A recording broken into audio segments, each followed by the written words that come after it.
Well, here we go again. This could be a headline from 2013, but unfortunately it's from today. The odds of a government shutdown increasing. Congress has until the end of the month to cut a spending deal that would avert it from happening yet again. This time the sticking point is funding for Planned Parenthood. Dozens of Republicans won't approve a budget plan that provides a nickel for that women's health group. And just like last time, Senator Ted Cruz is one of the ringleaders. But this time a lot of fellow Republicans are more opposed, at least vocally, to what he's trying to do. Senator Ayotte from New Hampshire is one of them. What this seems to be about is that obviously people pushing a position, but with no strategy for success. And it seems to me as a leader that we have a duty to the American people, not shut the government down. How are you going to achieve a result? What's your plan for the country? And for The View from Congress, we're joined now live by Democratic New York Congressman Eliot Engel. Congressman, thanks for being back with us. My pleasure, Andrew. So the focus from Republicans is this is about that Planned Parenthood video and some of the controversy that surrounds that. Is that what this is about, or is this a fight about abortion? Well, I think it's everything, and what you haven't said, it's also a fight within the Republican conference in the House of Representatives. John Boehner has been tormented by 40 Tea Party members of the Republican Party who have withheld votes from him, which brings him down below the magic 218, which you need to pass anything.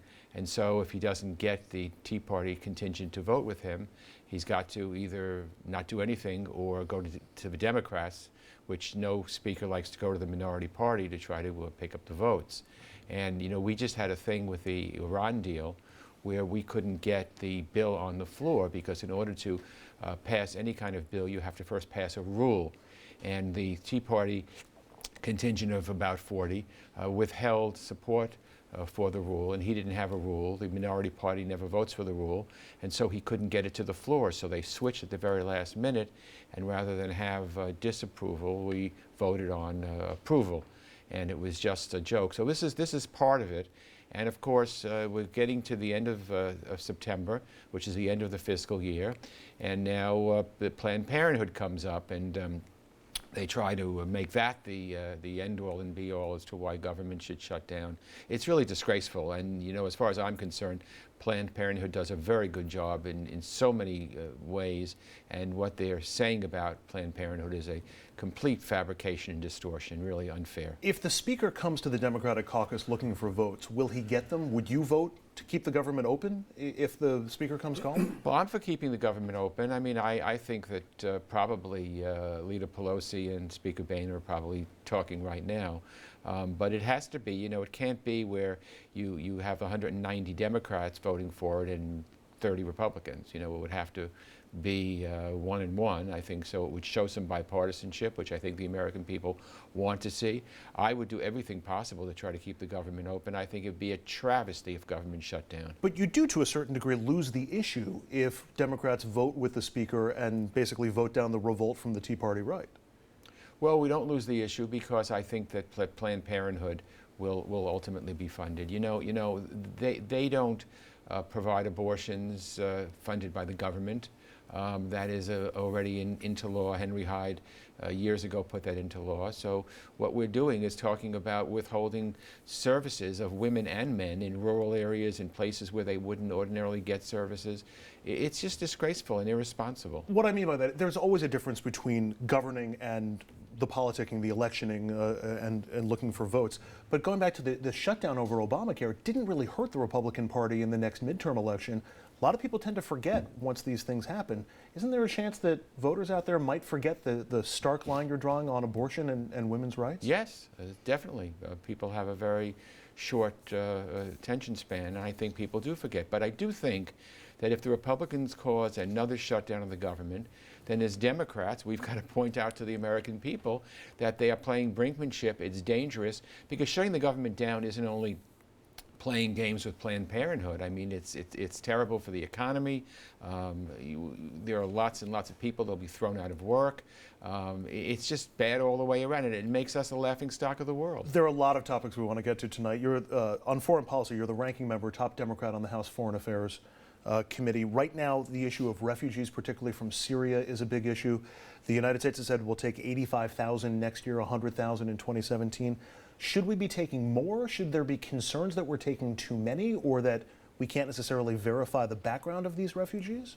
Sure, there are all concerns all the way around, and I think the concerns have to be balanced. You know, you see people begging. I mean, you watch it, your heart goes out. These are just people who want to flee this horrific civil war in Syria. They're caught between Assad, who's the leader of Syria, who's a butcher, who's a murderer, who has blood on his hands, hundreds of thousands of his own people. They drop barrel bombs on civilian populations. It's an absolute disgrace. And he's caught between him and caught between ISIS. So where are these people going to go? So, you know, my heart goes out to them, and we want to try to find places for them in a humane way, but we just can't open the floodgates and let everybody in. So we have to do better at finding some compassion for these people, at the same time, you know, protecting to make sure that some ISIS or whatever isn't slipping in. When it comes to refugees, another issue that's popped up that's similar to the ISIS issue, which is that the neighboring Arab states aren't really doing much of anything to help, and yet everybody looks to Washington for help and looks to Europe for help. Why should we get involved if the neighbors in the region aren't doing anything? Well, that's a good question. And the neighbors in the region, many of them are doing a lot. Jordan has over 1 million Syrian refugees, some of the other countries as well. But you're right, some of the rich countries like Saudi Arabia or UAE are not admitting these people, and they ought to. They ought to. This is a humanitarian problem for the world, and certainly for people in the Middle East, in the region. They should be doing much more to help these refugees. Meanwhile, Russian forces and Putin are flexing their muscle in Syria. We're starting to see more of a Russian military presence there. How much of a concern is this, and what, if anything, can we actually do to stop that without running the risk of heating things up between the U.S. and Russia even more? Well, anything Putin does worries me, because I think he's belligerent, and I think he wants to take us back to the bad old days of the Cold War. What he's doing in Ukraine is a disgrace. What he's going to do in Syria, I think, is going to be problematic. But you said it right. We cannot, on our own, be the policeman of the world and think that we can do everything. We've got to have our allies with us, the European Union and our Middle Eastern allies, and we've got to work together to take care of the problem. I mean, we've had long wars in Iraq and Afghanistan. I think the American people are tired, but it doesn't mean that we have to put our heads in the sand. I mean, we still have to be involved. We still have to be responsible. I was for aiding the Free Syria Army 3 years ago. The president made a decision not to do that. I think that was a mistake. They withered on the vine, and ISIS moved into the void. And I think that it's a real problem. But it's a problem that the world has to deal with, and we can be part of that problem, but we can't be the only one dealing with the problem. Congressman, you mentioned the Iran deal. You came out in opposition to the Iran deal. Do you think the President and the Secretary of State were deliberately putting the U.S. in harm's way, deliberately putting Israel in harm's way? No, I think the President sincerely believes that this is a good deal for Israel, a good deal for the United States, a good deal for our Sunni Arab allies, Saudi Arabia, Jordan, the United Arab Emirates. I have grave doubts about it. First of all, it gives Iran, you know, Iran is the leading state sponsor of terrorism, even when it has no money. Like now, its economy is in tatters, its currency is bad, the economy is terrible. They still find all this money to finance terrorism. Can you imagine now that they're going to have $100 or $150 billion? What kind of terrorism they could fund? Hezbollah sitting there in Lebanon, just waiting to shoot into Israel.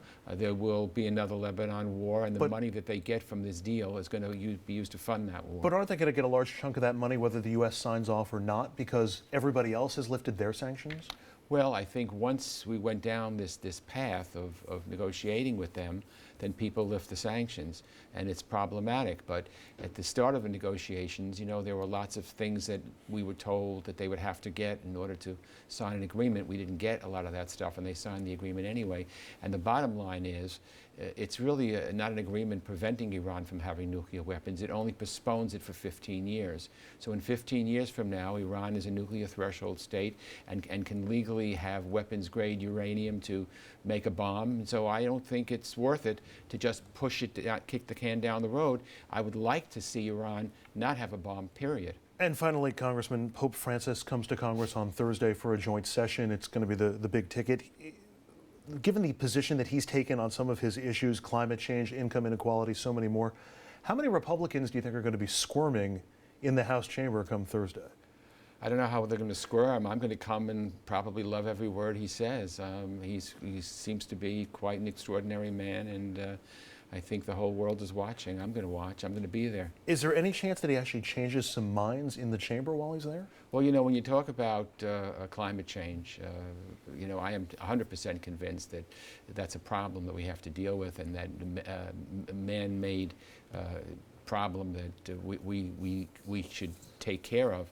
And he said that, and I'm going to listen to carefully what he has to say. I think it's refreshing that he's speaking on these issues. But how do you turn that into a pivot point for actual legislation and political change in the U.S.? Well, I don't know. We just have to, those of us that really think this is a problem, and it is a problem, have to keep pushing it, and hopefully the Pope will change some minds, and maybe that will turn into political votes, or maybe it'll turn into some legislators changing their minds. That would be nice. I don't care how it's done, as long as we take care of it, because it's a problem, and it's going to affect us, our children, and our grandchildren. It's very, very serious. Well, we'll look forward to hearing from you after the speech on Thursday, as well as on other issues down the road. Congressman Eliot Engel, Democrat of New York, representing the Bronx and Westchester. Thanks so much. Thank you. All right, up next, after a quick break, he's one of the GOP frontrunners, and he just insulted millions of people.